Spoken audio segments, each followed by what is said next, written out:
The operators of Rainbow Six Extraction may be old friends if you've barricaded bomb sites and repelled off rooftops in Rainbow Six Siege, but it's time to take these relationships to the next level. Launching device! Faced with a fierce and relentless army of Archean enemies, the operators of Extraction have had to adapt their abilities and evolve their loadouts to take on this deadly new challenge. So, in this episode of our Rainbow Six Extraction Deep Dive series, we're talking operators. Who are they? What unique gadgets do they bring to the fight? And how do they go beyond what you can do in Siege? How do the weapons and react tech that you choose change the way you play? And what kind of perks and upgrades can you unlock to make these operators more versatile and effective than ever? Now let's meet the crew. I suppose I could just list the 18 operators available at launch, but that might take a little while. Doc, Ella, Pulse, Alibi, Finka, Hibana, Lion, Sledge, Vigil, IQ, Jaeger, Rook, Fuse, Smoke, Tachanka, Capital, Gridlock, and Nomad. Now, you won't have access to the full roster from the get-go. Extraction puts you on the front lines of an evolving crisis, so Mira, Thermite, and Ash will bring new operators into the program as you progress through the game. Each operator has a unique ability that helps define what they can bring to the table, and what those abilities can do in Siege is just the beginning. As you level up an operator, you'll not only unlock perks and upgrades like faster reload, aim, and weapon swap speed, or the chance to self-revive if you deal enough damage while downed, you'll also unlock upgrades for their unique ability. For example, once Nomad reaches level 7, her knockback mines will straight up delete a variety of full-grown enemies. A level 10 Vigil won't just cloak himself from enemy sight, he'll cloak any teammates nearby and boost their movement speed.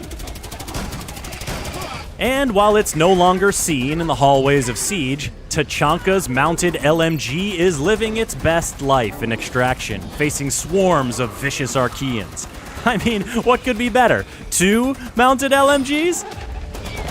Now that's a godly upgrade. Operator abilities offer a wide range of ways to help you tackle problems, and while they're very effective in solo situations, these abilities truly shine when used in a team composition. Let's say you're playing nest tracking, an objective that requires you to get really veterinary on these pulsating nests. Take Pulse and his cardiac sensor. It'll let you spot the nests through walls. And Capital's crossbow can shoot smokescreen bolts to mask your approach. If things get heated, Capital's venom bolts can create poisonous clouds to damage any party crashers, and Doc's healing stim pistol can help fix your squad up if any enemies manage to land a blow. Perhaps you're trying to hold your ground when every Archean in the area gets your GPS location thanks to the explosive charge you just put on their stuff in Sabotage. Gridlock's track stingers can slow or kill enemies in their tracks, while Jaeger's active defense turret won't just stop enemy projectiles, it'll stop enemies dead. If you need to make a hasty getaway, then Sledge is your man. But if you prefer to make your pursuers pay, bring your pal Fuse along to cover your escape. Simply run through a react doorway while the monsters are nipping at your heels, close it, and deploy one of his cluster charges to dump a bunch of grenades on your soon-to-be former pursuers. But the operator you choose is just one facet of how you tailor your approach to the objectives you receive. You've also got weapons, and in addition to their starting primary and secondary weapons, every operator unlocks their first arsenal update at level 3. These give you some powerful new options, like adding the M870 shotgun to IQ's loadout to give her a bigger bang for her buck than her AUG A2 assault rifle. Or adding Lion's HK417 marksman rifle to give him longer range and stronger bite than his V308. These weapons may be familiar to veterans of Rainbow Six Siege, but you haven't truly appreciated the Bailiff 410 revolver shotgun in Alibi's arsenal until you've coolly popped your way through snarling grunts while carrying a fragile objective canister under your arm. Wielding these weapons in a PvE setting gives them a chance to shine in a whole new way. And weapon attachments like sights, barrels, and grips give you a chance to further customize your approach. Suppressed shotguns are a nasty way to take out close-range foes and quietly make your own doorways, and staying stealthy means nests stay dormant and less enemies spawn.